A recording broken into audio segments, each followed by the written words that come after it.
ये बोलने के बाद युआन थोड़ा सीरियस हो जाता है एंड देन जो अपना डिवाइन फ्लेम है उसको एक्टिवेट कर लेता है एंड कहता है कि मैंने जितना एक्सपेक्ट किया था ये जो फ्लेम है ये उससे भी बहुत ज़्यादा पावरफुल है। युआन के ऐसे बोलने के तुरंत बाद युआन के पास डिवाइन फ्लेम की जो स्टैट विंडो है वो आ जाती है, जिसमें लिखा हुआ रहता है कि जो डिवाइन फ्लेम है वो एक प्रकार की ऐसी आग है जो कभी नहीं बुझती और ये अपनी यूज़र की माना को कंज्यूम नहीं करती बल्कि जो एनिमीज रहते हैं उनकी इमोशन को खा करके चलती है। और तो और ये फ्लेम अपनी यूज़र के एनिमीज एंड जो अलाइस रहते हैं उनके बीच में डिफरेंट पता कर सकती है, जिस वजह से जो अलाइस रहते हैं उनके इस फ्लेम से कोई नुकसान नहीं होता, बट जो यूज़र के एनिमीज रहते हैं उन पर यह बहुत ज़्यादा बुरा असर पड़ती है। एंड इसी के साथ साथ ये जो स्किल है वो एक एस रैंक की स्किल है। ऐसा जो कंप्लीटेशन रेट है वो 0.00% है। जैसे ही युआन डिवाइन फ्लेम की समरी को पढ़ लेता है वो इसे पढ़ने के बाद कहने लगता है कि सही में मुझे अभी तक इसको यूज़ करने नहीं आया। मैंने इसको यूज़ करने के लिए बहुत सारे मॉन्स्टर को मारा बट फिर भी से मैं अभी इसकी जो रियल पावर है उसको यूज़ नहीं कर पा रहा। और ज़रा देखो इसका जो कंप्लीटेशन रेट है वो बहुत ज़्यादा लो है, इस हिसाब से मैं अभी इसकी बस थोड़ी सी ही पावर को यूज़ कर पाऊँगा और जब इसका कंप्लीटेशन रेट बढ़ जाएगा तब शायद मैं इसकी जो पूरी पावर है उसका यूज़ कर पाऊँगा। ये सारी बातें बोलने के बाद युआन थोड़ी देर के लिए शांत रहता है एंड देन फिर कहता है कि इसका जो इफेक्ट है वो भी लिटरली बहुत ज़्यादा खतरनाक है। ज़रा सोचो एक ऐसी फायर है जो अपने अपोनेंट के जो इमोशन है उसको खा सकती है एंड उसको कंट्रोल भी कर सकती है एंड इसकी कोई लिमिट नहीं है, चाहे जो अपोनेंट है वो कितना भी ज़्यादा मेंटली स्ट्रांग रहे और उसका जो इमोशन है उस पर कितना भी ज़्यादा कंट्रोल रहा है वो फिर भी से डिवाइन फ्लेम के इफेक्ट से नहीं बच सकता। ये बोलने के बाद युआन डिवाइन फ्लेम को बंद कर देता है एंड देन अपने मन में सोचने लगता है कि सही में ये जो स्किल है वो बहुत ज़्यादा फेयरफुल स्किल है। मेरे ख्याल से ये किसी आउटर गॉड की स्किल है जो गलती से इस टावर के अंदर आ गई थी। अच्छा हुआ ये जो स्किल है वो किसी गलत हाथ में नहीं गई, अगर ये स्किल गलत हाथों में चली जाती तो सही में यहाँ पर बहुत ज़्यादा प्रॉब्लम आ जाती। ये बोलने के बाद युआन सामने चलने लगता है एंड कहता है कि अगर मुझे डिवाइन फ्लेम की पावर को बढ़ाना है तो मेरे ख्याल से मुझे मेरी मैजिक पावर के स्टैट्स को बढ़ाना पड़ेगा और इसकी जो कंप्लीटेशन रेट है उसको बढ़ाना पड़ेगा। ये बोलने के बाद वो हेवन स्लेइंग स्टार के बारे में बोलता है और कहता है कि जो हेवन स्लेइंग स्टार है उसका भी कंप्लीटेशन रेट बहुत ज़्यादा इंक्रीज़ हो चुका है। उसका ऐसा बोलते ही हमें हेवन स्लेइंग स्टार का कंप्लीटेशन रेट दिखाया जाता है जो 91.67% रहता है। इसके बाद हमें फिर से दोबारा हमारी युआन का आवाज़ सुनाई देता है जो कह रहा होता है कि मैंने 11th फ्लोर के अंदर जितना एक्सपेक्ट किया था उससे बहुत ज़्यादा अचीव किया, बट अभी भी मेरे पास बहुत ज़्यादा लंबा रास्ता है, मुझे बहुत ज़्यादा ग्रो करना है और बहुत ज़्यादा पावरफुल बनना है। युआन कैसे बोलते ही ये जो सीन है वो यहीं पर कट हो जाता है। नेक्स्ट सीन में हम युआन को एक सीढ़ी के ऊपर चढ़ते हुए देखते हैं। वो जैसे ही उस सीढ़ी के ऊपर चढ़ जाता है उसे बहुत सारे बंदे दिखते हैं। हम वहाँ पर हेलीमन को भी देख पाते हैं। जो हेलीमन रहता है वो हमारे युआन को देखने के बाद थोड़ा शॉक हो जाता है एंड देन कहता है कि क्या इसका कोई चांस है कि आप युआन हो सकते हो। इसे सुनने के बाद युआन कह देता है कि हाँ मैं युआन ही हूँ और आखिर में तुम कौन हो। इस बात को सुन करके जो हेलीमन रहता है वो कहता है कि मेरा नाम हेलीमन है और मैं आप ही की तरह एक पार्टिसिपेंट हूँ और इसके साथ साथ मैं आपकी टीम में भी हूँ। ये सुनने के बाद युआन हाँ में सिर हिला देता है। फिर हेलीमन अपनी बात को कंटिन्यू करते हुए कहता है कि सर युआन जैसे कि आपको पता ही होगा जो हमारी टीम है उसमें से आधे बंदे गेम स्टार्ट होने से पहले ही निकल गए हैं क्योंकि जो टीम भी है वो बहुत ज़्यादा पावरफुल है एंड इस बार जो हमारे चांस है वो जीतने का 1% नहीं है। इस बात को सुनने के बाद युआन कह देता है कि हाँ मेरे को ये पता है कि जो आधे बंदे हैं वो पहले से निकल गए हैं, बट जो आधे हैं वो क्यों नहीं निकले हैं। जैसे ही युआन इस बात को बोलता है हमें फिर से हेलीमन को दिखाया जाता है जो इस बात के जवाब में कहता है कि बिकॉज यहाँ पर सब ने एक रूमर सुन रखा है। इसे सुनने के बाद युआन कह देता है कि तो आखिर में वो रूमर क्या है, जिसके जवाब में हेलीमन कहता है कि हमें पता है जो टीम भी है उसके अंदर बहुत ज़्यादा पावरफुल बंदे हैं, बट हमारी टीम के अंदर आप हो और आप जैसा स्ट्रॉन्गेस्ट प्लेयर इस टावर की हिस्ट्री में कोई नहीं है, इसीलिए इस रूम के अंदर जितने भी बंदे उपस्थित हैं वो आपके ऊपर बहुत ज़्यादा भरोसा करते हैं एंड ये जो ट्रायल है उसको छोड़कर नहीं भागे। इस बात को सुनने के बाद युआन अपने बहुत ज़्यादा सीरियस टोन में कहता है कि नहीं तुम लोग यहाँ पर मेरे से झूठ बोल रहे हो, तुम लोग यहाँ पर मेरे पर बिलीव करते हो इस वजह से नहीं रुके हो, तुम लोग यहाँ पर बस अपने जो पॉइंट है उनको छोड़कर नहीं भागना चाहते। जैसे ही युआन इस बात को बोलता है जो सारे बंदे रहते हैं वो बहुत ज़्यादा घबराने लग जाते हैं एंड कपकपाने लग जाते हैं एंड देन फिर से हमें हमारी युआन का आवाज़ सुनाई देता है जो अपनी बात को कंटिन्यू करते हुए कहता है कि ये जो ट्रायल है उसका एंट्री फीस 100 पॉइंट से लेकर 1000 पॉइंट के बीच में है एंड जो लोअर फ्लोर के प्लेयर्स रहते हैं उनके लिए ये जो नंबर है वो बहुत ज़्यादा बड़ा है। तो मुझे पता है तुम यहाँ पर अपने जो पैसे हैं उसको छोड़कर नहीं भागना चाहते जिसको तुमने ऑलरेडी पे करके रखा है, तो तुम लोग यहाँ पर बस प्लान कर रहे हो कि तुम्हें कोई ऐसा बंदा मिल जाए जिसके ऊपर तुम इस सब चीज़ को रिलाई कर सको और वो जो बंदा है वो मैं हूँ। युआन के ऐसे बोलने के तुरंत बाद हमें हेलीमन को दिखाया जाता है जो युआन की बातों को सुन करके बहुत ज़्यादा शौक हो जाता है एंड देन थोड़ा घबराते हुए आवाज़ में कहता है कि आखिर में आप यहाँ पर कहना क्या चाहते हैं, हमारा ऐसा कोई प्लान नहीं है, हम लोग तो यहाँ पर बस इसलिए गैदर हुए हैं ताकि हम जो नेक्स्ट ट्रायल होने वाला है उसकी प्लानिंग कर सके। इस बात को सुनने के बाद युआन कह देता है कि अगर ऐसा है तो तुम्हें यहाँ पर गिव अप कर देना चाहिए क्योंकि ये जो ट्रायल है वो अब कोई नॉर्मल ट्रायल नहीं है, यहाँ पर नेक्स्ट ट्रायल में बहुत ज़्यादा अलग चीज़ें होने वाली है। ये नॉर्मल की तरह नहीं होने वाला। यूआन की इस बात को सुन करके जो हेलीमान रहता है वो बहुत ज़्यादा शॉक हो जाता है एंड कहता है कि आखिर में यहाँ पास आप कहना क्या चाहते हो। जिसके जवाब में यूआन कह देता है कि अब तुम अपना जो फालतू बकवास है उसको यहाँ पास बंद कर दो, और अगर तुम्हारे पास यहाँ पास कुछ इंपॉर्टेंट बोलने के लिए नहीं है तो तुम इस जगह से जा सकते हो, और ये बिल्कुल भी अच्छा नहीं है कि तुम लोग किसी के भी रूम में ऐसे गैदर हो जाओ। इस बात को सुन करके जो हेलीमान रहता है वो शुरुआत में कुछ नहीं कहता एंड देन कहता है कि हम लोगों ने पहले से ये बात एक्सपेक्ट करके रखा था कि शायद तक आप ये जो ट्रायल है उसके ऊपर से गिव अप कर दोगे। वो जैसे ऐसा बोलता है उसी समय हमें हमारी यूएन का आवाज़ आता है जो बहुत ज़्यादा कॉन्फिडेंस के साथ बोलता है कि नहीं, मैं जो ट्रायल है उसके ऊपर से गिव अप नहीं करने वाला, मैं इसे चैलेंज करने वाला हूँ। जिसे सुन करके हेलीमान फिर कहता है कि तो आखिर में आप हमें यहाँ पर गिव अप करने के लिए क्यों बोल रहे हो। जिसके जवाब में हमारा यूएन कहता है कि क्योंकि यहाँ पर तुम लोग बहुत ज़्यादा कमज़ोर हो। वो जैसे ही इस बात को बोलता है जो सारे बंदे रहते हैं वो बहुत ज़्यादा शॉक हो जाते हैं एंड देन हमें फिर थोड़ी देर बाद का सीन दिखाया जाता है जहाँ बस हम रूम के बाहर में बाकी सारे बंदों को आपस में बात करते हुए देखते हैं। वहाँ बस एक येलो हेयर वाला बंदा कहता है कि अब आखिर में हम लोग करें क्या, हमारा जो कॉपरेट करने का प्लान था वो तो टूट गया। जिसके जवाब में सामने वाला बंदा कहता है कि नहीं, ये बस टूटा नहीं है, ये पूरी तरीके से बर्बाद हो गया है, अब हमारे पास यहाँ पास कुछ करने के लिए है ही नहीं। इस बंदे के ऐसा बोलने के बाद हमें वहाँ पर एक और बंदे को दिखाया जाता है जो इन सारी बातों को सुनने के बाद कहता है कि डैम इट, जो हमारा प्लान था वो तो बर्बाद हो गया, तो आखिर में अब हमें यहाँ पास करना क्या चाहिए, क्या हमें यहाँ पास गिव अप कर देना चाहिए, ये तो हमारे मरने से ज़्यादा बेटर ही रहेगा। वो जैसे ही ऐसा बोलता है हमें वहाँ पास हेलीमन को भी दिखाया जाता है। जो हेलीमन रहता है वो इन सारी बातों को सुनने के बाद बहुत ज़्यादा शांत रहता है एंड देन जो अपना होठ रहता है उसको काटने लगता है और मन में कहता है कि किम यून। उसके ऐसा बोलते ही ये जो सीन है वहीं पास कट जाता है। नेक्स्ट सीन में हम एक रूम के अंदर एक बंदे को देख पाता है जो टेबल पे बैठा रहता है एंड उसके सामने एक विंडो भी ओपन हुआ रहता है जिसमें बेसिकली टीम ए और टीम बी के बारे में इन्फॉर्मेशन इकट्ठा हुआ रहता है। उस इन्फॉर्मेशन को देखने के बाद जो बंदा बैठा रहता है वो कहता है कि नो मैटर्स, ये मैटर नहीं करता कि हम इसे किसी भी एंगल से देख ले, जो दोनों टीमों के बीच का गैप है वो लिटरली बहुत ज़्यादा बड़ा है और ये जो चैलेंज है वो सही में बहुत ज़्यादा अनफेयर टेस्ट है।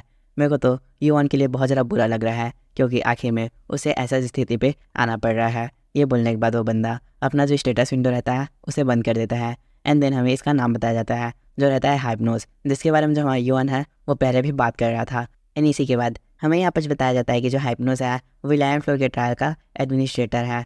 हमें जैसे ही हाइप्नोस के बारे में पता चलता है उसी समय हमें उसका आवाज़ सुनाई देता है जो अपने मन में कह रहा होता है कि जो ओलंपस है उन्होंने मुझे यहाँ पर यूएन को मारने का ऑर्डर दिया है, इसलिए मैंने यूएन को इतनी ज़्यादा बुरी सिचुएशन में रखा है। ये बोल करके वो बहुत ज़्यादा स्माइल करने लगता है एंड फिर आगे कहता है कि इस बार देखना जो यूएन है उसको मैं यहाँ पर मार ही दूंगा और उसे मैं बहुत बुरी तरीके से मारूंगा। ये बोलने के बाद वो वहाँ पर अपने एक बैल को समन कर देता है एंड उसके ऊपर बैठ करके जाने लगता है, बट उसी बीच उसके पास जो प्लेयर किट रहता है वो आ जाता है। इसे देखने के बाद हाइप्नोस कहता है कि आखिर में मुझे इस समय मैसेज कौन कर रहा है।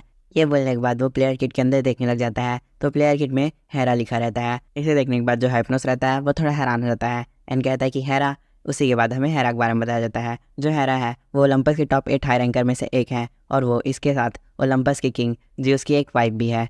इसी इन्फॉर्मेशन के साथ ये जो सीन है वो यहीं पर कट जाता है।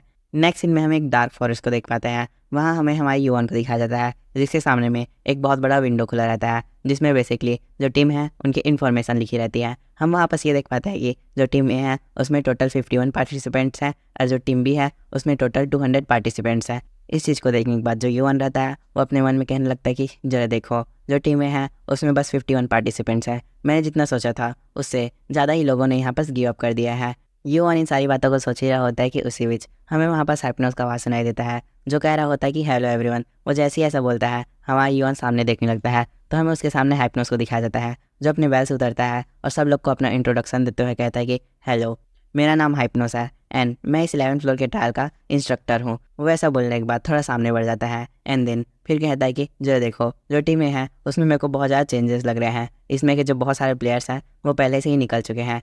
ये बोलने के बाद जो हाइप्नोस रहता है वो थोड़ा शांत हो जाता है एंड देन थोड़ी देर बाद कहता है कि वेल, मुझे इन सबसे कोई मतलब नहीं है कि जो टीम ए है उसमें कितने बंदे हैं, तो यहाँ पास मैं अपना जो ट्रायल है उसके बारे में एक्सप्लेन करना स्टार्ट कर रहा हूँ। ये बोलने के बाद हाइप्नोस अपने हाथ में एक फ्लैग को समन कर लेता है। इन सारे पार्टिसिपेंट्स को वो फ्लैग दिखाते हुए कहता है कि ये जो फ्लोर है उसमें बेसिकली तुम लोग को बस फ्लैग इकट्ठा करना है एंड जैसे ही तुम लोग 2 से ज़्यादा फ्लैग इकट्ठा कर लोगे तो तुम लोग आपस में उस फ्लैग को मिला सकते हो, जिससे जो फ्लैग है उसके ऊपर का नंबर बढ़ जाएगा। ये बोलने के बाद हाइप्नोस उस फ्लैग को लहराने लगता है एंड कहता है कि मेरे को पता है यहाँ पर तुम्हारे पास बहुत सारे क्वेश्चन होंगे कि आखिर में तुम्हें ये जो फ्लैग है वो कैसे मिलेगा और यहाँ की जो डिफ़िकल्टी है वो कितनी ज़्यादा हाई है। ये बोल करके हाइप्नोस थोड़ी देर के लिए शांत हो जाता है एंड देन कहता है कि तुम लोग की इन्फॉर्मेशन के लिए बता दूँ तो तुम्हें ये जो फ्लैग है वो इस माउंटेन के अंदर कहीं भी मिल सकता है। एग्जाम्पल के लिए ये जो फ्लैग है वो तुम्हें किसी भी मॉन्स्टर के अंदर मिल सकता है, या फिर किसी पेड़ पौधे के अंदर मिल सकता है, या फिर माउंटेन के ऊपर या सबसे नीचे फ्लोर में मिल सकता है। ये बोलने के बाद जो हाइप्नोस रहता है वो फिर थोड़ी देर के शांत हो जाता है। फिर हमें बाकी बंदों को दिखाया जाता है जिस सब बातों को सुन करके थोड़ा घबराने लगते हैं। बट उसी समय हमें दोबारा हाइप्नोस को दिखाया जाता है जो बहुत ज़्यादा डेविल आवाज़ में कहता है कि ये मैटर नहीं करता कि आखिर में तुम ये जो फ्लैग है उसे कैसे इकट्ठा करो, बस यहाँ पास मैटर करता है तो फ्लैग की क्वांटिटी। ये बोल करके वो बहुत ज़्यादा क्रीपी स्माइल देने लगता है। एंड देन कहता है कि जिस टीम के पास अंत में सबसे ज़्यादा फ्लैग रहेंगे वही टीम यहाँ पास विनर रहेगी। हाइप्नोस जैसे ही इस बात को बोलता है हमें वहाँ पर टीम बी के बंदों को दिखाया जाता है, जिनमें से कुछ बंदे हाइप्नोस से पूछते हैं कि क्या यहाँ पर ये पॉसिबल है कि हम किसी भी दूसरे टीम के बंदे से ये जो फ्लैग है उसको छीन सकते हैं। जिसके जवाब में हाइप्नोस कह देता है कि हाँ, मैंने तुमको पहले ही बोला यहाँ पर कुछ भी चीज़ मैटर नहीं करता, बस यहाँ पर मैटर करता है तो फ्लैग की क्वांटिटी। तो मुझे इससे कुछ फ़र्क नहीं पड़ता तुम ये जो फ्लैग है उसे कहाँ पर से ला रहे हो, तुम यहाँ पर किसी को भी मार सकते हो, फ्लैग चुरा सकते हो, यहाँ पर सब चलेगा। जैसे ही हाइप्नोस इस बात को बोलता है हमें उसी के साथ टीम ए के बंदों को दिखाया जाता है जो बहुत ज़्यादा घबराने लग जाते हैं। बट उसी समय हमें फिर से हाइप्नोस का आवाज़ सुनाई देता है जो कहता है कि मेरे पास यहाँ पर तुम लोग को बताने के लिए एक लास्ट बात तो बची ही है, और वो बात यह है कि हर टीम में से हम एक बंदे को सिलेक्ट करेंगे किंग बनने के लिए। एंड जो भी बंदे अपने अपने टीम के किंग बनेंगे उन लोगों के पास एक एडिशनल बेनिफिट रहेगा। एंड वो बेनिफिट ये रहेगा कि टीम के किंग के पास जितने भी सारे फ्लैग आएंगे उनकी जो संख्या रहेगी वो 2x हो जाएगी। मतलब कि अगर किंग के पास 20 फ्लैग हैं तो ऑटोमेटिकली वो 40 फ्लैग में ट्रांसफ़र हो जाएंगे। इस बात को बोलने के बाद जो हाइप्नोस रहता है वो थोड़ी देर के शांत रहता है। एंड देन कहता है कि तो इसी सब इन्फॉर्मेशन के साथ जो तुम लोग का ट्रायल है वो थोड़ी देर में स्टार्ट हो जाएगा, तो तुम सभी लोगों को ट्रायल के लिए बहुत ज़्यादा गुड लक। वो जैसे ही ऐसा बोलता है हमें उसी बीच हमारी योन को दिखाया जाता है जो हाइप्नोस की सारी बातें सुनने के बाद थोड़ा गुस्सा हो जाता है। एंड देन अपने मन में कहता है कि मेरे को पता है ये जो बंदा है वो हमारी टीम के सबसे वीकेस्ट प्लेयर को किंग बनाएगा, और जो अपोजिट टीम है उसके सबसे ज़्यादा स्ट्रॉन्गेस्ट प्लेयर को किंग बनाएगा। ये सही में बहुत ज़्यादा नाइंसाफ़ी है। हमारी यून ये सब बोल ही रहा होता है कि उसी बीच हमें फिर से हाइप्नोस को दिखाया जाता है जो कहता है कि तो जो आपका ट्रायल है वो अब यहाँ पर स्टार्ट होने वाला है। ये बोल करके वो कुछ मैजिक सर्कल को फॉर्म कर लेता है। एंड जैसे ही वो इस मैजिक सर्कल को फॉर्म करता है हमें दिखाया जाता है जितने भी सारे पार्टिसिपेंट्स रहते हैं उनके नीचे एक मैजिक सर्कल कास्ट हो जाता है। एंड देन उन लोगों के पास नोटिफिकेशन आने लगता है जिसके पहले नोटिफिकेशन में लिखा रहता है जो आपका 11 फ्लोर का ट्रायल है कैप्चर द फ्लैग वो अभी स्टार्ट हो चुका है। एंड देन सेकेंड नोटिफिकेशन आता है जिसमें लिखा रहता है कि आपको इस टास्क के लिए 24 आवर्स दिए जा रहे हैं। 24 आवर्स के बाद आपकी जो टीम है उसके फ्लैग को काउंट किया जाएगा। एंड जिस टीम के पास ज़्यादा फ्लैग रहेंगे वो जो टीम है वो जीत जाएगी। एंड हाँ, आपका जो रिवॉर्ड है वो आपको गेम के लास्ट में मिल जाएगा आपकी सीपी के अकॉर्डिंग। मतलब आप जितना कंट्रीब्यूशन करेंगे उस हिसाब से आपको यहाँ पर रिवॉर्ड मिल जाएगा। इन सारे नोटिफिकेशन के खत्म होने के बाद ये जो ट्रायल है वो यहीं पर से स्टार्ट हो जाता है। एंड देन जैसे ये ट्रायल स्टार्ट होता है हमें वहाँ पर हेलीमैन का आवाज़ सुनाई देता है जो कह रहा होता है कि हाँ, आखिर यहाँ पर ये हो क्या रहा है। उसके ऐसे बोलने के साथ हमें उसको दिखाया जाता है जिसका जो पूरा बॉडी रहता है वो ग्लो करने लगता है, जिसे देख कर वो कहता है कि क्या क्या यहाँ पर मैं किंग बन गया। ये बोल करके वो बहुत ज़्यादा हैरान हो जाता है एंड कहता है कि आखिर मैं अब यहाँ पर करूँ क्या। ये बोल करके हेलीमैन आसपास देखने लग जाता है तो उसे दिखाई देता है कि जो सारे बंदे हैं वो उसे ही देख रहे होते हैं। उन्हीं लोगों के बीच में हमें हमारी योन को भी दिखाया जाता है जो हेलीमैन को देख करके अपने मन में कहता है कि आई न्यू इट, मुझे इस बारे में पहले से पता था, जो किंग है वो यही बंदा बनेगा। ये बोल करके वो बहुत ज़्यादा निराशा के साथ अपना जो सिर है उसे घुमा देता है एंड अपने मन में कहता है कि इस साले हाइप्नोस को किस बंदे ने 11 फ्लोर को मैनेज करने के लिए दिया। ये बोल करके वो वहाँ पर से जाने लग जाता है। बट उसी बीच हमें हेलीमैन को दिखाया जाता है जो योन का नाम चिल्ला करके उसके पास आने लगता है एंड कहता है कि योन, आखिर में आप कहाँ जा रहे हैं। जिसके जवाब में योन कह देता है कि मैं यहाँ पर कुछ काम है, मैं उसे कंप्लीट करने जा रहा हूँ। ये बोल करके वो थोड़ा आगे बढ़ जाता है बट उसी समय रुक जाता है और हेलीमैन से कहता है कि तुम लोग यहाँ पर चिंता मत करो, मैं तुम लोग को यहाँ पर प्रोटेक्ट करूँगा, बट तुम लोग बस यहीं पर रुकना और मैं वेट करना, और टीम बी के किसी भी बंदे के साथ फाइट मत करना। ये बोलने के बाद योन थोड़ा आगे बढ़ जाता है एंड देन जो अपना सीनरी साई रहता है उसको एक्टिवेट कर लेता है। वहीं दूसरी तरफ हमें हुन को दिखाया जाता है जो हमारी योन को ही देख रहा होता है। वो हमारी योन को देखने के बाद थोड़ा हैरान हो जाता है बट कुछ नहीं बोल पाता। बट उसी समय हमें उनकी टीम के बहुत सारे बंदों को दिखाया जाता है, मतलब टीम बी के बंदों को, जो आपस में बात कर रहे होते हैं एंड कह रहे होते हैं कि जो देखो ये जो ट्रायल है वो सिंपली बहुत ज़्यादा इजी है, क्योंकि जो हम लोग के बीच का डिफरेंस है नंबर का वो बहुत ज़्यादा बड़ा है। हम लोग की टीम में टोटल 200 प्लेयर है एंड जो सामने वाली टीम है उसमें बस 50 प्लेयर है। ये बोल करके वो बंदे लोग बहुत ज़्यादा हंसने लगते हैं एंड उसी बीच हमें वहाँ पर सुन का आवाज़ सुनाई देता है जो इन सब की बातों को सुनने के बाद अपने मन में कहता है कि मैं अच्छे तरह से समझ रहा हूँ कि जो हमारी टीम के बंदे हैं वो थोड़ा सा भी नर्वस नहीं है इस ट्रायल को लेकर के, क्योंकि जो हमारा नंबर है वो बहुत ज़्यादा है। ये बोल करके हुन थोड़ी देर के लिए शांत हो जाता है एंड देन फिर कहता है कि बट शायद तक ये जो चीज़ है वो उन लोग के लिए बहुत बड़ी मिस्टेक हो सकती है। ये लोग इस चीज़ में जो अपना गार्ड है उसको डाउन कर रहे हैं। ये बोल करके हुन अपना जो आँख है उसको बंद कर लेता है। बट उसी समय हमें वहाँ पास एक लड़की का आवाज़ सुनाई देता है जो उनसे पूछती है कि क्या तुम्हें यहाँ पास बहुत ज़्यादा बेकार फील हो रहा है। जैसे वो लड़की ऐसा बोलती है जो हुन रहता है वो उसकी आवाज़ को सुनने के बाद पीछे देखता है एंड रोयल कह देता है। उसके ऐसे कहने के बाद हमें वहाँ पास एक लड़की को दिखाया जाता है जिसका जो टाइटल रहता है वो एंजल रहता है एंड इसका जो नाम है वो रोयल है। सो हे गाइस, मैं इस लड़की को इसके रियल नेम से नहीं बुलाने वाला, मैं इसे इस पूरी सीरीज़ में एंजल करके बुलाऊंगा, तो इस बात को याद रखना। तो फिर जो एंजल रहती है वो उनकी बात को सुनने के बाद उसे कह देते कि ओह, ये मेरे लिए सही में बहुत ज़्यादा हॉनर की बात है कि तुम जैसे बंदे को जो मेरा नेम है वो याद है। जैसे ही उन इस बात को सुनता है वो एंजल को तो कुछ रिप्लाई नहीं देता, बट अपने मन में एंजल के बारे में सोचने लग जाता है एंड कहता है कि ये जो एंजल है उसके पास लिटरली बहुत ज़्यादा रेयर स्किल है। इस जैसी जो स्किल है वो इस वर्ल्ड में बहुत ज़्यादा कम बंदों के पास होती है। ये बोलने के बाद वो एंजल को और भी ज़्यादा गौर से देखने लग जाता है एंड हमें उसकी स्किल के बारे में बताते हुए कहता है कि इसकी जो स्किल है वो है हीलिंग एंड बफिंग। मतलब कि ये किसी भी बंदे की जो चोट है उसको हील कर सकती है या फिर उसकी जो पावर है उसको पूरी तरीके से बढ़ा सकती है। जो खून रहता है वो इन सारी बातों को सोच ही रहा होता है कि उसी बीच हमें वापस एंजल का आवाज़ सुनाई देता है जो उनसे पूछते हुए कहते कि आखिर में तुम यहाँ पर इतना ज़्यादा परेशान क्यों हो। क्या तुम इसलिए परेशान हो कि हम इस ट्रायल को जीत पाएंगे या हम नहीं जीत पाएंगे। अगर तुम इसलिए परेशान हो तो तुम चिंता करना छोड़ दो, क्योंकि जैसे कि तुम देख ही सकते हो जो नंबर का गैप है वो लिटरली बहुत ज़्यादा बड़ा है। तो ये कंफर्म है कि हम लोग यहाँ पर जीतेंगे, तो तुम पूरी तरीके से रिलैक्स हो जाओ। एंजल जैसे ही इस बात को बोलती है हमें उनको दिखाया देता है जो उसकी बात को सुनने के बाद उसके रिप्लाई में कहता है कि हम लोग यहाँ पर अच्छे से एक दूसरे को जानते भी नहीं है, तो तुम आखिर में मेरे साथ यहाँ पर बात क्यों कर रही हो। तो ये सुनने के बाद जो एंजल रहती है वो कह देती है कि ऐसे ही मैं बस यहाँ पर तुम्हारे साथ ऐसे ही बात कर रही हूँ। इस बात को सुनने के बाद उन इस टॉपिक को चेंज करते हुए कहता है कि क्या तुम्हें यहाँ पर कुछ अजीब नहीं लग रहा, जो हमारी टीम है उसमें लिटरली बहुत ज़्यादा पावरफुल बंदे हैं जबकि जो दूसरी टीम है उसमें बहुत ज़्यादा बेकार बंदे हैं। क्या तुम्हें इसमें कुछ अजीब नहीं लग रहा। जिसके जवाब में एंजल कह देते कि नहीं, मुझे यहाँ पर कुछ भी अजीब नहीं लग रहा, शायद तक ये जो चीज़ है वो बस एक कोइंसिडेंस है। जिसे सुनने के बाद हुन कह देता है कि नहीं, ये कोई कोइंसिडेंस नहीं हो सकता, मुझे इन चीज़ों में थोड़ी सी गड़बड़ लग रही है। इस बात को सुनने के बाद जो एंजल रहती है वो हम बोल देती है एंड फिर हमें दिखाया जाता है जो हुन और एंजल है वो चलते चलते कहीं पर जाने लगते हैं। बट उसी बीच जो एंजल रहती है वो चलते चलते हुन से पूछते हैं कि बाय द वे, क्या तुम्हें ये पता है हमारी टीम में आखिर में किंग किसको बनाया गया है। इस बात को सुनने के बाद हुन एंजल को रिप्लाई देते हुए कहता है कि अगर मैं सही बोलूं तो मुझे नहीं पता कि आखिर में किंग किसको बनाया गया था, बट मेरे को एक बात अच्छे से याद है कि जब ये ट्रायल स्टार्ट हुआ था तब मैंने हम लोग की टीम में एक बंदे को देखा था जिसके ऊपर जो गोल्डन लाइट है वो आकर गिरी थी। बट जब मैंने उस बंदे का फेस देखने का ट्राई किया तो मैं उसके फेस देखने में फेल हो गया, क्योंकि जो उसका फेस है उसके ऊपर किसी तरह का स्किल यूज़ किया गया था, जिस कारण से मैं उस बंदे का फेस नहीं देख पाया और वो बंदा अपीयरेंस में मुझे बहुत ज़्यादा स्ट्रेंज लग रहा था। उनके ऐसा बोलते ही ये जो सीन है वो यहीं पर कट रहता है। नेक्स्ट सीन में हम हेलीमैन को देख पाते हैं जो एक पत्थर के ऊपर बैठ करके जो टीम है उसको देख रहा होता है। उसी समय उसे किसी बंदे का आवाज़ आता है। ये सुनने के बाद हेलीमैन पीछे देखता है तो वहाँ पर दो बंदे आपस में बात कर रहे होते हैं एंड कह रहे होते हैं कि ये जो माउंटेन है वो सही में बहुत ज़्यादा बड़ा है, तो हमें यहाँ पर बस वेट नहीं करना चाहिए, हमें खुद से भी जा करके जो फ्लैग है उन्हें इकट्ठा करना चाहिए। वो बंदा जैसे ही अपनी बात को कंप्लीट करता है जो हेलीमैन रहता है वो उसका रिप्लाई देते हुए कहता है कि हाँ, हमें खुद से भी जा करके जो फ्लैग है उसको इकट्ठा करना चाहिए और इसके अलावा हमें जो टीम बी का किंग है उसको भी मारने के ऊपर फोकस करना चाहिए, क्योंकि हमारी टीम में एक बंदा है जो टीम बी के किंग को एकदम आसानी से मार सकता है। ये बोल करके वो हमारी यूएन के बारे में याद करने लगता है एंड सभी लोग को कहता है कि जब हम उससे पहली बार मिले थे तो उसे देखकर मुझे ऐसा लग रहा था कि वो हमसे कोऑपरेट नहीं करेगा, बट जैसे ये जो ट्रायल है वो स्टार्ट हुआ वो मेरे पास आया था और उसने मुझे यहाँ पास वेट करने के लिए बोला और उसने बोला था कि वो यहाँ पास वापस आएगा, तो इस हिसाब से जो यूएन है वो भी हमारा हेल्प करेगा। इस बात को सुन करके जो सामने वाला बंदा रहता है वो कह देता है कि वाह, ये तो सही है, जब यूएन हमारे साथ है तो हमें यहाँ पर डरने की ज़रूरत नहीं है,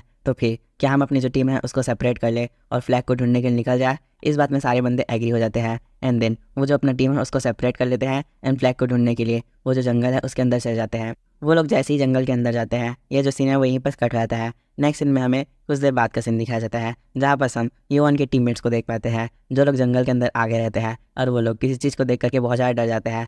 फिर उसी समय हमें उन लोग के सामने में टीम बी के बंदों को दिखाया जाता है जो उन लोग को देखकर कह रहे होता है कि फाइनली हमने इन चूहों को पकड़ लिया। ये बोल करके जो सामने वाले बंदे रहते हैं वो बहुत ज़्यादा डेविल लुक देने लग जाते हैं एंड हंसने लग जाते हैं और कहते हैं कि अब तुम लोग यहाँ पर से नहीं भाग पाओगे। वो लोग जैसे ही ऐसा बोलते हैं जो हमारी यूएन की टीम के बंदे रहते हैं उन लोग के पास एक नोटिफिकेशन आता है जिसमें बताया जाता है कि जो एनिमी टीम है वो अब हंट पे निकल चुकी है, तो इसलिए आप अपने जितने भी फ्लैग हैं उन्हें प्रोटेक्ट कर लो। एंड जैसे ही ये नोटिफिकेशन खत्म होता है हमें सामने वाले बंदों का आवाज़ सुनाई देता है जो उन लोग को देखकर कह रहे होता है कि जरा देखो यहाँ पर जो किम यून है वो उपस्थित नहीं है, तो इस हिसाब से यहाँ पर जो हंट रहेगा वो हम लोग के लिए बहुत ज़्यादा ईजी रहेगा। ये बोल करके वो बंदे आगे बढ़ जाते हैं, जिस चीज़ को देख करके जो यून की टीम के बंदे रहते हैं वो अपना हथियार बाहर निकालने लग जाते हैं। बट उसी समय जो सामने वाली टीम का एक बंदा रहता है वो अपना तलवार निकाल करके जो यून की टीम का एक बंदा रहता है उसका गला काट देता है। जैसे उस बंदे का गला कटता है हमें वहाँ पर हेलीमन को भी दिखाया जाता है जो इन सब चीज़ को देख करके बहुत ज़्यादा शौक हो जाता है और कुछ नहीं बोल पाता। फिर हमें उस बंदे को दिखाया जाता है जिसने यून की टीम के एक बंदे को मारा था। वो उन लोग को देख कर कहता है कि तुम लोग चिंता मत करो, मैं तुम लोग को यहाँ पास इतनी बुरी तरीके से नहीं मारूंगा, मैं तुम लोग को यहाँ पास इससे ही बहुत ज़्यादा बुरी तरीके से मारूंगा। ये बोलने के बाद जो बंदा रहता है वो बहुत ज़्यादा क्रीपी स्माइल करने लगता है। एंड देन उसके बाद हमें वहाँ पर टीम ए के और भी सारे बंदे को दिखाया जाता है जो इस चीज़ को देख करके वहाँ पर से भागने लग जाते हैं, जिसे देख करके जो टीम बी के बंदे रहते हैं वो बहुत ज़्यादा हंसने लगते हैं एंड कहता है कि आखिर में तुम लोग कहाँ तक भाग के जाओगे। इस बात को सुन करके जो हेलीमन की टीम के बंदे रहते हैं वो लिटरली बहुत ज़्यादा भागने लगते हैं। हमें वहाँ पर हेलीमन को भी दिखाया जाता है जो वहाँ पर भाग रहा होता है, उसके सामने एक बंदा आ जाता है। वो उससे कहता है कि हेलीमन हमारे लिए यहाँ पर सबसे ज़्यादा इंपॉर्टेंट तुम्हें प्रोटेक्ट करना है, इसीलिए तुम इस रास्ते जाओ, जब तक तुम यहाँ पर भागोगे मैं तब तक इनमें से कुछ बंदों को यहाँ पर रोक दूंगा। वो बंदा जैसे ही ऐसा बोलता है हमें वहाँ पर बहुत ज़्यादा खून की छींटें दिखाई जाती है। इन छींटों को देख करके जो हेलीमन रहता है वो लिटरली बहुत ज़्यादा शॉक हो जाता है। फिर हमें दिखाया जाता है कि एक बंदा सामने बढ़ करके जो हेलीमन के पास वाला बंदा रहता है उसको पूरी तरीके से 2 टुकड़े में बांट देता है। एंड देन फिर वो जो बंदा रहता है वो यहीं पर नहीं रुकता, वो हेलीमन के ऊपर भी अपना जो शॉट रहता है उससे अटैक करता है, जिसे देख करके जो हेलीमन रहता है वो बहुत ज़्यादा शॉक हो जाता है। बट उसी बीच जैसे ही वो बंदा हमारे हेलीमन के ऊपर स्लाइस करने वाला रहता है वहाँ पर योन आ जाता है।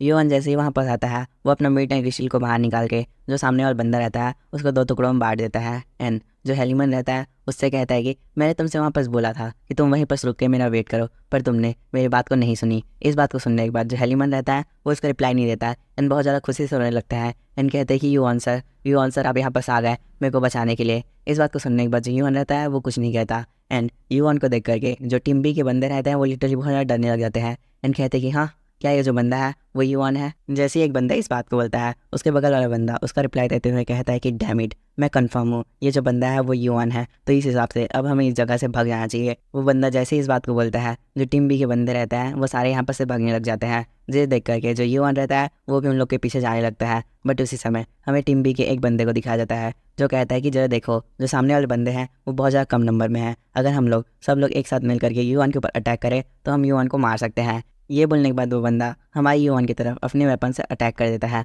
बट यून उसी बीच अपने शॉट को घुमाता है और उस बंदे को बीच से 2 भागों में बांट देता है, जिसे देख करके जो उसका टीममेट रहता है वो लिटरली बहुत ज़्यादा डर जाता है।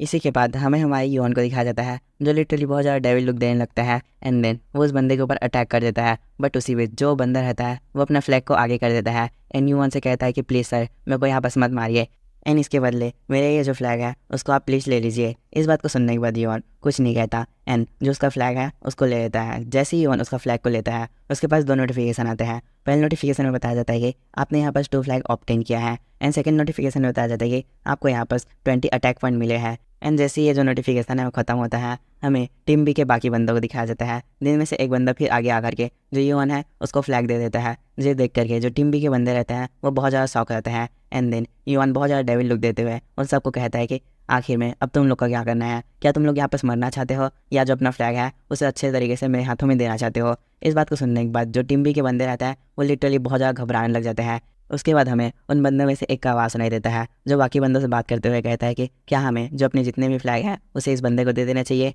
इस बात को सुनने के बाद जो सामने वाला बंदा रहता है वो उस बंदे को रिप्लाई देते हुए कहता है कि क्या तुम यहाँ पर पागल हो गए हो, क्या यहाँ तुम मरना चाहते हो, हमें बिना कुछ सोचे समझे अपने जितने भी फ्लैग हैं उस बंदे को दे देना चाहिए। ये बोलने के बाद जो तीनों बंदे यून को अपना जो फ्लैग है उसे दे देते हैं एंड जैसे ही वो हमारे यून को अपना फ्लैग देते हैं हमारे यून के पास 3 सेम मैसेज आता है। उन मैसेजेस में बताया जाता है कि आपने यहाँ पास एक फ्लैग ऑब्टेन किया है एंड आपको इसके लिए 10 CP भी मिला है। इन सब नोटिफिकेशन को देखने के बाद जो हमारा यून रहता है वो लिटरली बहुत ज़्यादा स्माइल करने लगता है, जिसे देख करके जो हेलीमन रहता है वो बहुत ज़्यादा घबराने लगता है एंड अपने मन में कहने लगता है कि मैं पहले बहुत ज़्यादा उदास था कि मैं इस जैसे टीम में कैसे आ गया, बट अब मैं अगर बोलूँ तो मैं बहुत ज़्यादा खुश हूँ कि मैं इस बंदे के अपोजिट में फ़ाइट नहीं कर रहा। अगर मैं इस बंदे के अपोजिट में फ़ाइट करता ये जो बंदा है वो मेरे को यहीं पर मार देता। एंड सही में ये जो बंदा है वो बुरी तरीके से एक डेविल है, मुझे इसके अपोजिट में कभी भी फाइट नहीं करना है। इन सारी बातों को सोच करके जो हेलीमन रहता है वो लिटरली बहुत ज़्यादा अजीब शक्ल बनाता है एंड उसके थोड़ी देर बाद वो हमारे यून से कह देता है कि सॉरी सर, मैंने आपका वहाँ पर बात नहीं माना और जो अपना टीम है उसको यहाँ पर लेकर आ गया। हेलीमन के ऐसे कहने के तुरंत बाद हमें हमारे यून को दिखाया जाता है जो उसकी बात को इग्नोर कर देता है एंड देन उससे क्वेश्चन पूछते हुए कहता है कि आखिर में जो हमारी टीम के बाकी के प्लेयर हैं वो कहाँ हैं, जिसके जवाब में हेलीमन कहता है कि सर, जब हम इस फॉरेस्ट में हैं तब हमने अपना जो टीम है उसको 2 भागों में सेपरेट कर लिया ताकि हम इस फॉरेस्ट को अच्छे से एक्सप्लोर कर पाएँ। इस बात को सुनने के बाद यून उसको रिप्लाई देते हुए कहता है कि तुम्हारा जो प्लान है वो अच्छा था, बट तुम्हें यहाँ बस नहीं आना चाहिए था क्योंकि तुम किंग हो, इसीलिए तुम्हें बस वहाँ पर रुक करके वेट करना चाहिए था। तुमने यहाँ पर आकर के बहुत ज़्यादा गलती की है। इस बात को सुन करके जो हेलीमन रहता है वो यून को फिर से सॉरी कहता है। वो जैसे ही यून को सॉरी कहता है, जो हमारा यून रहता है वो अपने 27 फ्लैग को बाहर निकाल लेता है एंड कहता है कि जरा देखो, मेरे पास यहाँ पर बस 27 फ्लैग है। इसको देख करके जो हेलीमन रहता है वो फिर से शॉक हो जाता है एंड फिर यून से कह देता है कि सर, सही में आप तो बहुत ज़्यादा ग्रेट हो, आपने इतने सारे फ्लैग इतने जल्दी कैसे इकट्ठा कर लिए। इस बात को सुन करके यून कह देता है कि नहीं, ये जो फ्लैग है वो इतने ज़्यादा नहीं है। ये बोल करके वो जो स्टेटस विंडो रहता है उसको खोल लेता है एंड वहाँ पर वो दिखाता है जो टीम ए है उसके पास टोटल 64 फ्लैग है, जबकि जो टीम बी है उसके पास 105 फ्लैग है। ये सब बातें बोलने के बाद यून थोड़ी देर के लिए शांत रहता है एंड देन फिर हेलीमन से कहता है कि हेलीमन देखो, यहाँ पर हमारे पास बहुत ज़्यादा कम फ्लैग है जो टीम बी है उसके अपोजिट में। इस बात को सुनने के बाद जो हेलमन रहता है वो भी हाँ कह देता है एंड देन फिर हमें यून की मन की बात सुनाई जाती है। जो यून रहता है वो अपने मन में कह रहा होता है कि मैंने जैसे सोचा था वैसा अब कुछ भी चीज़ नहीं हो रहा है। मैंने सोचा था कि मैं नॉर्मली इन लोग से ज़्यादा फ्लैग इकट्ठा कर लूँगा, बट मेरा जो प्लान है वो यहाँ पर टूट चुका है। तो मेरे ख्याल से मुझे भी जो रियल हंट है उसे स्टार्ट कर देना चाहिए। ये सब बात सोचने के बाद यून हेलीमन से कहता है कि हेलमन, मेरा जो बात है उसको अच्छे से सुनना। जो टाइम है वो अब बहुत ज़्यादा बीत चुका है, तो इसीलिए जो बाकी के प्लेयर हैं वो अब मॉन्स्टर को मार करके जो फ्लैग है उन्हें इकट्ठा नहीं करने वाले। इसके बजाय वो अपने जो सामने वाली टीम है उनके प्लेयर को मार करके जो उनका फ्लैग है उनको इकट्ठा करने वाले हैं। तो इसी वजह से अब तुम्हें यहाँ पर बहुत ज़्यादा संभल के रहने की ज़रूरत है क्योंकि जो दूसरी टीम है वो अब तुम्हें को ही एम करेगी। इस बात को सुनने के बाद जो हेलीमन रहता है वो बहुत ज़्यादा हैरान हो जाता है एंड फिर हमारी यून से कहता है कि सर, तो आखिर में अब मैं इस सिचुएशन में करूँ क्या। जिसके जवाब में हमारी यून कहता है कि हेलीमन, तुम्हें बस अब यहाँ बस एक ही काम करना है, तुम्हें मेरे 20 मीटर के अंदर में ही रहना है, तुम मुझसे 20 मीटर से ज़्यादा दूर मत जाना। इस बात को सुनने के बाद जो हेलीमन रहता है वो हाँ कह देता है। फिर यून उससे कहता है कि देखो हेलीमन, मैं ये जो ट्रायल है उसको बिना किंग के पास नहीं कर सकता। ये सही में बहुत ज़्यादा पेनफुल है, बट अब कुछ भी हो, तुम किंग हो तो मुझे यहाँ पर तुम्हें प्रोटेक्ट करना पड़ेगा। तुम बस मेरे आसपास रहना, फिर बाकी सब कुछ मैं ही संभाल लूँगा। इस बात को सुनने के बाद जो हेलीमन रहता है वो फिर से यस सर कह देता है। हेलीमन कैसे कहने के बाद जो हमारा यून रहता है वो बहुत ज़्यादा डरी आवाज़ में कहता है कि चलो, तो जो हमारा रियल ट्रायल है उसे हम यहाँ पर स्टार्ट करते हैं। यून कैसे बोलने के साथ ये जो सीन है वहीं बस कट रहता है। नेक्स्ट सीन में हमें हुन और उसके टीममेट को दिखाया जाता है। वहाँ पर एक रेड हेयर वाला बंदा उनसे बातें करते हुए कहता है कि आपको नहीं पता, बट जो यून है वो लिटरली बहुत ज़्यादा केपेबल है एंड उसने हमारी टीम के 2 बंदों को वन शॉटेड कर दिया। मतलब उसने अपने एक अटैक से ही उन दोनों बंदों को वहीं बस मार दिया। इस बात को सुनने के बाद उसके बगल वाला बंदा कहता है कि हाँ सर, ये जो बोल रहा है वो एकदम सही बोल रहा है क्योंकि जो यून की स्वॉर्ड है वो बहुत ज़्यादा फास्ट है। वो अपनी शॉट को बहुत ज़्यादा फास्ट मूव करता है, जिससे हमें ये नहीं पता चलता कि अपनी शॉट से कहाँ पर अटैक कर रहा है, जिस वजह से हम उसकी शॉट को डॉच नहीं कर सकते। वो बंदा ये सब बातें बोल ही रहा होता है कि उसी बीच जो रेड हेयर वाला बंदा रहता है वो उसकी बातों को बीच में काट करके उनसे कहता है कि सर, ये बिल्कुल सही बोल रहा है, उसकी शॉट बहुत ज़्यादा फास्ट है, उससे फाइट करना मतलब किसी घोस्ट से फाइट करने के बराबर है। मैं जब उसकी फ़ाइट को देख रहा था तो लिटरली जो मेरा शरीर है उसमें बहुत सारा गुस्पम्प आ गए थे। इन सब बातों को सुनने के बाद जो हुन रहता है वो अपनी आंखें बंद कर लेता है एंड अपने मन में सोचने लगता है कि ये कितना ज़्यादा पैथेटिक है। हमारी टीम के 10 प्लेयर एक साथ मिल करके भी एक बंदे को नहीं मार पाए और उसके डर से वहाँ पर से भागकर आ गए। यह सोचने के बाद हुन अपनी आंखों खोल लेता है एंड फिर यूएन के बारे में सोचने लगता है और कहता है कि सही में क्या वो बंदा इतना ज़्यादा केपेबल है कि वो अकेले ही जो हमारी पूरी ग्रुप है उसको हरा सकता है। वो ये सब सोच ही रहा होता है कि उसी बीच उसके एक टीम का बंदा कहता है कि सर, मैंने यहाँ बस ये पता किया है कि जो यूएन है उसने अपनी टीम के किंग के साथ कांटेक्ट कर लिया है और वो अब उसी के साथ है। वो जैसे ही इस बात को बोलता है हमें वहाँ पर एंजल को दिखाया जाता है, जो इन सब बातों को सुनने के बाद उनसे कह देते कि हुन, क्या ये सही है कि जो यूएन है उसने अपनी टीम के किंग के साथ कांटेक्ट किया है।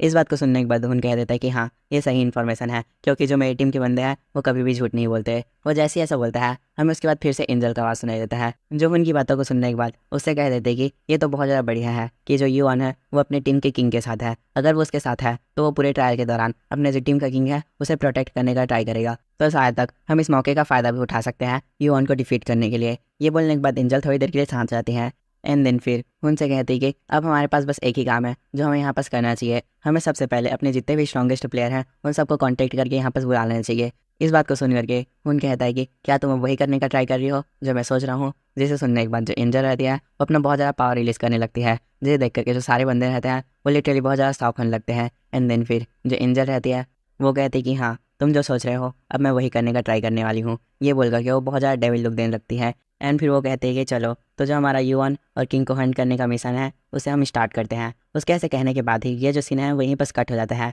नेक्स्ट सीन में हमें ये बताया जाता है कि जो ट्रायल है अब उसको स्टार्ट हुए 12 आवर हो चुके हैं। उसी बीच हमें हमारे यूवन को दिखाया जाता है, जिसके सामने से कुछ बंदे भग कर जा रहे होते हैं। वो लोग जैसे ही वहाँ पर से भग रहे होते हैं उसी समय हमारे यूवन के पास बहुत सारे नोटिफिकेशन आने लगते हैं, जिनमें बेसिकली बताया जाता है कि जो यूवन है उसने बहुत सारे फ्लैग ऑब्टेन किया है। फिर जैसे ही ये नोटिफिकेशन खत्म होते हैं हमें उसी बीच हेलीमन को दिखाया जाता है, जो अपने मन में सोच रहा होता है कि जरा देखो, ये जो ट्रायल है वो टीम ट्रायल है, बट मेरे को यहाँ पर देखने से ये लग रहा है कि जो यूवन है वो अकेले ही 200 बंदों से यहाँ पर फाइट कर रहा है और उनको दौड़ा दौड़ा कर मार रहा है। वैसा बोल करके यूवन को थोड़ा चर्बी वाला वर्जन याद करने लग जाता है। फिर उसी बीच हमें हमारे यूवन को दिखाया जाता है, जिसके हाथ में एक 100 लेवल का फ्लैग रहता है। वो उसे देख करके अपने मन में कहता है कि जरा देखो, यहाँ पास मेरे पास 100 फ्लैग आ चुके हैं, इस हिसाब से मेरे पास अभी टोटल 100 सीपी होगा, बट ये अभी उतना ज़्यादा नहीं है। एंड अभी ये समय भी नहीं आया है कि मैं ये जो फ्लैग है उसको किंग के हाथ में ओवरटेक कर दूँ। अगर अभी मैंने इस फ्लैग को किंग के हाथ में ओवरटेक किया तो सही में ये जो बंदा है वो बहुत ज़्यादा प्रॉब्लम में फंस जाएगा।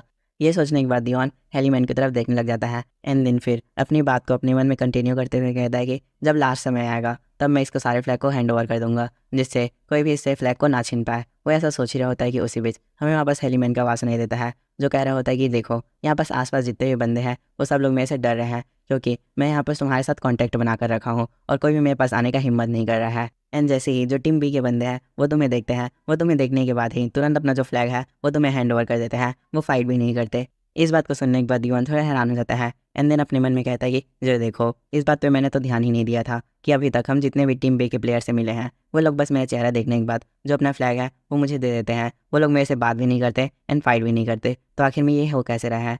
मेरे को तो पता है, मेरे को यहाँ पास कोई बंदा नहीं जानता, तो आखिर में इन लोगों को पता कैसे चल रहा है कि मैं युवान हूँ? ये बोलने के बाद युवान थोड़ी देर के लिए शांत रहता है। एंड देन हेलमेट को कहता है कि मेरे को पता चल गया कि आखिर में वो लोग बस हमें देख करके जो अपना फ्लैग है वो हमें क्यों दे रहे हैं। शायद तक वो लोगों ने जो अपना इन्फॉर्मेशन है उसको एक्सचेंज कर दिया है। युवन जैसे इस बात को बोलता है हमें हेलमेट को दिखाया जाता है, जिस बात के मतलब को नहीं समझ पाता। फिर युवन उसको अपनी बात को समझाते हुए कहता है कि हेलमेट, जैसा कि तुम्हें पता है कि तुम किंग हो, तो इसी वजह से कोई भी बंदा तुम्हें आसानी से पहचान सकता है। एंड मेरे ख्याल से जो बंदे हैं उन्होंने ये इन्फॉर्मेशन सबको बता दी है कि जो युवन है वो किंग के साथ ट्रैवल कर रहा है, तो इसीलिए जब कोई भी बंदा तुम्हें देखता है तो उसे लगता है कि मैं तुम्हारे आसपास होऊंगा। इसी वजह से वो मेरे पास आते हैं एंड अपना जो फ्लैग है उसको मेरे को देकर चले जाते हैं। जैसे ही हेलमेट इस बात को सुनता है वो फिर से हमारे युवान से क्वेश्चन पूछते हुए कहता है कि क्या ये सही नहीं है? अगर वो लोग ऐसा ही करते रहे तो उनकी जो टीम है वो तो हार जाएगी। इसके जवाब में युवान कहता है कि नहीं, मेरे ख्याल से उनके पास कुछ प्लान होगा, इसीलिए वो लोग ऐसा कर रहे हैं। वैसा सोच ही रहा होता है कि उसी बीच वो थोड़ा हैरान हो जाता है, क्योंकि जो हेलमैन है उसके पास एकदम तीर आकर लगने ही वाला रहता है, बट योन उस तीर को पकड़ता है एंड देन वहीं पर तोड़ देता है। ये देखकर जो हेलमैन रहता है वो लिटरली बहुत ज़्यादा डर जाता है। एंड देन योन उसे कहता है कि हेलमैन, थोड़ा सा हिम्मत हिलना, अगर तुम यहाँ पास हिले तो यहाँ पास तुम मर जाओगे। ऐसा बोल करके जो योन रहता है वो अपना सिंडिसाइड को यूज़ करने लगता है एंड आसपास देखता है तो आसपास चारों तरफ नेट फैले रहते हैं। ये देखकर वो कहता है कि ये तो एक हेवन स्पाइडर नेट है, बट आखिर में इसे यहाँ पर किसने लगाया? उसके ऐसे कहने के बाद हमें हेवन स्पाइडर नेट के बारे में बताया जाता है। ये एक प्रकार का ऐसा नेट है जिससे कोई भी बंदा बच नहीं सकता। जैसे ही हमें हेवन स्पाइडर नेट के बारे में बताया जाता है उसके जस्ट बाद हम हेलमन को देख पाते हैं, जो इस सब चीज़ को देख करके बहुत ज़्यादा शौक हो जाता है। एंड देन उसी वक्त हमें हमारी यून का आवाज़ सुनाई देता है, जो कह रहा होता है कि मैंने पहले ही सोचा था, मेरे को पहले इन सबको मारना चाहिए, उसके बाद मेरे को ट्रायल को कंप्लीट करना चाहिए था। वैसा बोल करके जो अपने मिडनाइट स्टील रहता है उसको बाहर निकाल देता है एंड जो हेलमन रहता है उसके सामने उसको स्विंग करने लग जाता है। ये देख करके जो हेलमन रहता है वो कहता है कि युवन सर, आखिर में आप यहाँ करना क्या चाहते हैं? बट जो युवन रहता है वहाँ पर स्लाइस करता है एंड जो हेलमन रहता है उसके सामने में एक सर्कल बना देता है। एंड हेलमन से कहता है कि हेलमन, अगर तुम यहाँ पर जिंदा रहना चाहते हो तो गलती से भी इस सर्कल के बाहर मत निकलना। इस बात को सुनने के बाद जो हेलमन रहता है वो बहुत ज़्यादा घबरा जाता है एंड युवन से कहता है कि सर, आखिर मैं यहाँ पर क्यों रुकूँ? इसके जवाब में युवन से कहता है कि मैंने बस तुम्हें यहाँ पर रुकने के लिए बोला है, तुम इसीलिए यहाँ पर रुकोगे। ये बोलकर कि युवन यहाँ पर से जाने लग जाता है। बट इसी बीच जो हेलमन रहता है वो बहुत ज़्यादा रोते हुए आवाज़ में कहता है कि सर, एटलीस्ट मुझे इस बारे में तो समझा दीजिए। पर युवन उसे कहता है कि मुझे यहाँ पर से जल्दी जाना पड़ेगा, अगर मैं यहाँ पर से नहीं गया तो यहाँ पर तुम्हारे ऊपर बहुत ज़्यादा मुसीबत आ सकती है। ये बोलने के बाद युवन सामने बढ़ जाता है। बट उसी बीच जो हेलमन रहता है वो हमारे युवन के साथ आने का ट्राई करता है, बट युवन अपनी मिडनाइट इशिल को बाहर निकाल देता है एंड हेलमन को बहुत ज़्यादा गुस्से में कहता है कि मैंने यहाँ तुमसे कहा ना कि तुम इस सर्कल से बाहर मत आना। वैसा बोलता ही है कि ये जो सीन है वो यहीं पर कट जाता है। नेक्स्ट सीन में हम कुछ बंदों को देखते हैं जो युवन और हेलमन को बहुत ज़्यादा दूर से देख रहे होते हैं एंड कह रहे होते हैं कि जरा देखो, वो लोग हमारे ट्रैप के अंदर पहुँच चुके हैं, तो हमें क्या इन लोग को अभी मार देना चाहिए। वो लोग आपस में बात कर ही रहे होते हैं कि वहाँ पास अचानक से एक बंदा आ जाता है जो उन लोग से कहता है कि ये उनको मानना तुम लोग के बस में नहीं है, चलो तुम लोग यहाँ पर से साइड हो जाओ। जैसे ही वो बंदे उस बंदे को देखते हैं वो लोग कहते हैं कि ये तो एक बहुत ज़्यादा फेमस प्लेयर है, ये उतना ही ज़्यादा स्ट्रांग है जितना हुन और एंजल है। उसके ऐसे कहने के बाद हमें उस बंदे को दिखाया जाता है जो स्माइल करते हुए कहता है कि जो यून है उसे तो आज मैं ही मारूंगा। ये बोलने के बाद वो बंदा एक स्पीयर को हमारे यून की तरफ फेंक देता है एंड कहता है कि ये जो मेरा स्पीयर है वो लिटरली उस एरो से बहुत ज़्यादा स्ट्रॉन्गर है, तो मेरे ख्याल से यून इसके अटैक को नहीं झेल पाएगा। ये बोलने के बाद वो सबको चिल्लाने लगता है एंड कहता है कि सभी लोग देखो जो यून है वो आज मरने वाला है। उसके ऐसे कहने के बाद हमें उस स्पीयर को दिखाया जाता है। जो स्पीयर रहता है वो हमारे यून की तरफ बढ़ने लगता है, बट अचानक से वो जो स्पीयर है वो हवा में ही रुक जाता है, जिसे देख करके वो जो बंदा रहता है वो लिटरली बहुत ज़्यादा शॉक हो जाता है एंड कहता है कि हाँ, आखिर में ये हुआ क्या, मेरा स्पीयर हवा में कैसे रुक सकता है। इस चीज़ को देख करके वो बंदा लिटरली बहुत ज़्यादा शॉक हो जाता है एंड देन जैसे ही वो बगल देखता है तो उसके बगल वाले का सिर अचानक से फट जाता है। इसे देख करके वो लिटरली फिर से बहुत ज़्यादा शॉक हो जाता है एंड मन में कहने लगता है कि आगे में ये सब चीज़ हो क्या रहा है। वैसा सोच ही रहा होता है कि उसी बीच हमारा यून उसके पीछे आ जाता है एंड उसके एक और टीममेट का गले को पकड़ करके उसे ज़मीन में पटक देता है, जिसे देखने के बाद वो बंदा बहुत ज़्यादा घबरा जाता है एंड फिर वो कहता है कि यून आखिर में तुम यहाँ पास कितना टाइम है। इसे सुन करके जो यून रहता है वो बहुत ज़्यादा डेविल लुक देने लगता है एंड उसे कहता है कि अगर तुम यहाँ पास मरना नहीं चाहते तो मैं जो क्वेश्चन है उसका आंसर दो। ये बोलने के बाद वो उससे क्वेश्चन पूछता है कि आखिर में जो नैम गनून है वो कहाँ पास है। उसके ऐसा क्वेश्चन पूछने के बाद ही ये जो सीन है वहीं पास कट जाता है। फिर हमें नेक्स्ट सीन में 3 बंदों को दिखाया जाता है जो आपस में बात करते हुए कह रहे होते हैं कि जरा देखो जो यून है वो फिर से यहाँ पर से गायब हो गया, आखिर में वो इतना ज़्यादा फास्ट कैसे हो सकता है। इस बात को सुन करके उसके बगल वाला बंदा कहता है कि मेरे ख्याल से वो जो स्किल यूज़ करता है वो एक हाई लेवल की स्टील्थ एबिलिटी है, जिसके कारण से जो उसकी आफ्टर इमेज है वो भी हमें नहीं दिख पाती। इस बात को सुनने के बाद वहाँ पर उपस्थित एक और बंदा कहता है कि सही में अगर वो बंदा हमारे सामने भी आ जाए तब भी हम शायद उसकी प्रेजेंस को नोटिस नहीं कर पाएंगे। ये बोलने के बाद सामने वाला बंदा थोड़ी देर के शांत रहता है एंड देन कहता है कि क्या पता जो यून है वो एक असैसियन होगा। जिसके जवाब में वहाँ पर एक ब्लू हेयर वाला बंदा कहता है कि मेरे को नहीं लगता कि कोई असैसियन एक लॉन्ग शॉट यूज़ करता है। ये बोल करके वो जो अपने स्किल रहता है उसको एक्टिवेट कर देता है। हमें उस स्किल का नेम दिखाया जाता है जिसका नाम रहता है 1000 माइल्स वाइट आइस। वो जैसे ही अपनी स्किल ऑन करता है हमें उसके पीछे हमारे यून को दिखाया जाता है जो लिटरली बहुत ज़्यादा डेविल लुक दे रहा होता है। वो उसकी स्किल को देखने के बाद कहता है कि वाह जो तुम्हारी स्किल है वो बहुत ज़्यादा बढ़िया है। उसको देख करके जो सारे बंदे रहते हैं वो लिटरली बहुत ज़्यादा शौक हो जाते हैं एंड कहने लगते हैं कि आखिर में यून हम लोग के पीछे कब आया। ये बोलने के बाद सारे बंदे पूरी तरीके से सदमे में चले जाते हैं। फिर उसी बीच हमें हमारे यून को दिखाया जाता है जो लोग से बात करते हुए कहता है कि सही में तुम लोग के पास बहुत ज़्यादा अच्छी स्किल है, तुमने यहाँ आपस मेरे को ट्रैप करने के लिए हेवन स्पाइडर स्किल का भी यूज़ किया था, वो सही में बहुत अच्छा है, बट तुमने उसे बनाते समय उसमें बहुत सारे होल्स छोड़ दिए थे। इस बात को सुनने के बाद वो सामने वाला बंदा बहुत ज़्यादा हैरान हो जाता है एंड वहाँ आपस कुछ नहीं बोल पाता। फिर हमें दिखाया जाता है उसके पीछे से कुछ बंदे आने लगते हैं, जिसे देख करके जो यून है वो कहता है कि सो फाइनली जो हुन और एंजल है वो अपेयर हो गए हैं। वो जैसे ही ऐसे बोलता है हमें उसके सामने हुन और एंजल को दिखाया जाता है जो लोग चलते चलते आ रहे होते हैं एंड जो हुन रहता है वो हमारे यून से बात करते हुए कहता है कि जरा देखो तुमने यहाँ पर जो अपना किंग है उसे अकेला छोड़ दिया और यहाँ पर तुम हमारे पास अकेले आ गए, क्या तुम ये जो ट्रायल है उसके ऊपर से गिव अप कर चुके हो और बस जो फाइट है उसको जीतना चाहते हो। इस बात को सुनने के बाद जो यून रहता है वो थोड़ा कन्फ्यूज़ हो जाता है एंड कुछ नहीं बोल पाता, पर जो हुन रहता है वो अपनी बात को कंप्लीट करते हुए कहता है कि यून जरा अपने आप को देखो, तुम यहाँ पर हम लोग से घिर चुके हो, अब यहाँ पर तुम भाग भी नहीं सकते, क्या ये चीज़ तुम्हारे लिए बहुत ज़्यादा एम्बैरेसिंग है। इस बात को सुनने के बाद जो यून रहता है वो कहता है कि आखिर में तुम यहाँ पर कहना क्या चाहते हो, क्या तुम सीधा सीधा नहीं बोल सकते। जिसके जवाब में जो हुन रहता है वो कहता है कि तुम सही में बहुत ज़्यादा अच्छे हो, तुम सीधा पॉइंट पे आना चाहते हो, तो मेरा जो पॉइंट है वो ये है कि तुम इस ट्रायल से गिव अप कर दो और इसके बदले में हम लोग यहाँ पर तुम्हें जान से नहीं मारेंगे। इस बात को सुनने के बाद जो यून रहता है वो बहुत ज़्यादा स्माइल करने लगता है एंड फिर कहता है कि मैंने तुम्हारे बारे में जितना सुना था उससे तुम जस्ट अपोजिट हो, तुम बहुत ज़्यादा बातें करते हो। ये बोलने के बाद यून अपना मीन टाइट स्टील को बाहर निकाल देता है, जिसे देख करके जो हुन रहता है वो अपने मन में कहता है कि मैंने जितना इसके बारे में एक्सपेक्ट किया था ये बंदा बिल्कुल ही वैसा है एंड ये बिल्कुल भी हार मानने वाले में से नहीं है। ये बोल करके वो अपना स्वॉर्ड निकाल देता है एंड अपने सारे टीममेट से कहता है कि सभी लोग जो अपने कदम है वो सब पीछे ले लो, मैं इस बंदे से अकेले फाइट करने वाला हूँ। ये बोलने के बाद हुन डायरेक्ट हमारी यून की तरफ अटैक कर देता है, बट जो यून रहता है वो उसका अटैक को डॉज करता है एंड देन अपने मन में सोचने लग जाता है कि चल देखो ये जो बंदा है वो सही में बहुत ज़्यादा पावरफुल है। अगर मैं सोचूं कि एक 11th फ्लोर का बंदा है तो इस हिसाब से जो इसकी स्टैट्स हैं वो लिटरली बहुत ज़्यादा अमेजिंग है। वो जैसे ही ऐसा सोच रहा होता है जो हुन रहता है वो अपना पावर रिलीज करने लगता है एंड हमारी यून की तरफ एक और स्लाइस कर देता है, बट यून उसको ब्लॉक करता है, जिसे देखने के बाद हुन बहुत ज़्यादा हैरान हो जाता है एंड अपने मन में कहने लगता है कि जरा देखो ये जो बंदा है वो मेरे को शॉर्ट फाइट में टक्कर दे पा रहा है, बट ये जो चीज़ है वो इम्पॉसिबल है क्योंकि हमारी फैमिली के स्वॉर्ड स्किल बहुत ज़्यादा पावरफुल स्किल है एंड इसमें बेसिकली स्ट्रेंथ के ऊपर ज़्यादा फोकस किया गया है। बट ये जो बंदा है वो मेरे को स्ट्रेंथ के मामले में भी टक्कर दे पा रहा है, आखिर में ये हो कैसे पा रहा है। वैसा सोच ही रहा होता है कि उसी बीच हमें उन लोग का फाइट भी दिखाया जाता है जो बहुत अच्छे खासी स्पीड में चल रहा होता है। उसी बीच जो खून रहता है उसके चारों तरफ ग्रीन कलर का और आने लगता है। जैसे ही वो और आता है जो खून रहता है उसका थोड़ा पावर बढ़ जाता है एंड उसके पास बहुत सारे नोटिफिकेशन आने लगते हैं। जैसा कि आप देख ही सकते हो, इन सारे नोटिफिकेशन को देखने के बाद जो खून रहता है वो बहुत ज़्यादा शॉक हो जाता है एंड उसी बीच वो पीछे देखता है तो वहाँ पर जो एंजल रहती है वो खून को डायरेक्टली बफ दे रही होती है, जिसे देख करके खून बहुत ज़्यादा गुस्सा हो जाता है एंड एंजल से कहता है कि आखिर तुम यहाँ पर कर क्या रही हो। जिसके जवाब में एंजल कहते हैं कि रुको, अब ये जो चीज़ है वो यहाँ पर ओवर हो चुकी है, क्योंकि मैं यहाँ पर तुम्हें डायरेक्टली बफ दे रही हूँ, फिर भी तुम यून का यहाँ पर सामना नहीं कर पा रहे हो। इस बात को सुनने के बाद जो खून रहता है वो बहुत ज़्यादा गुस्सा हो जाता है एंड कहता है कि ये जो चीज़ है वो अभी ओवर नहीं हुई है। ये बोल करके वो सामने देखने लग जाता है तो अचानक से वो बहुत ज़्यादा शॉक हो जाता है, क्योंकि जो हमारा यून रहता है वो डिवाइन फ्लेम का यूज़ करने लग जाता है। जैसे ही खून डिवाइन फ्लेम को देखता है वो कहता है कि देखो, ये तो वही पर्पल हो रहा है जो मुझे उस दिन डंजन के अंदर दिखी थी। ये बोलने के बाद वो बहुत ज़्यादा हैरान हो जाता है एंड अपने ऊपर बिलीव नहीं करने लगता है एंड कहता है कि नहीं, ये एक कोइंसिडेंस है, ऐसा नहीं हो सकता। ये बोल करके वो हमारी यून की आंखों में देखने लग जाता है तो उसे वहाँ पर बहुत ज़्यादा डरावनी फ्लेम दिख रही होती है, जिसे देखने के बाद वो अपने आप से बात करते हुए कहता है कि नहीं, ये कोई कोइंसिडेंस नहीं है, ये वही बंदा है जो उस दिन डंजन के अंदर था। ये बोलने के बाद उन थोड़ी देर के लिए शांत हो जाता है एंड देन फिर अपनी बात को कंटिन्यू करते हुए कहता है कि बट अगर ये वही बंदा है तो यहाँ पर कुछ चीज़ बहुत ज़्यादा वियर्ड है, जैसे कि इसकी स्किल्स जो अभी ये यूज़ कर रहा है। क्योंकि उस दिन जब मैंने उस बॉस मास्टर के पीठ में एक निशान देखा था तो उस बॉस मास्टर के निशान को देख करके कोई भी बंदा ये डायरेक्ट बोल सकता था कि उस बॉस मास्टर को बस एक ही स्ट्राइक में मारा गया है। बट ये जो बंदा है वो अभी जस्ट डिफरेंट स्किल का यूज़ कर रहा है। अभी जो इसकी स्वॉर्डमैनशिप है वो उतना पावरफुल नहीं है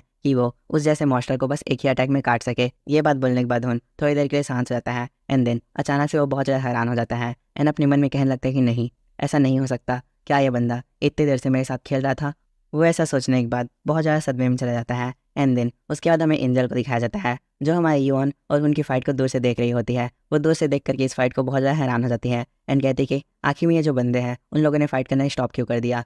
वो ऐसा सोच ही रही होती है कि उसी बीच जो खून रहता है वो एंजल से टेलीपैथी के थ्रू बात करने लगता है एंड उसे कहता है कि चलो अब हम लोग यहाँ से चलते हैं, इस फाइट का कोई नतीजा नहीं निकलेगा, अगर हम लोग यहाँ पास फाइट करेंगे तो हम लोग सभी यहाँ पास मारे जाएंगे। इस बात को सुन करके जो एंजल रहती है वो लिटरली बहुत ज़्यादा हैरान हो जाती है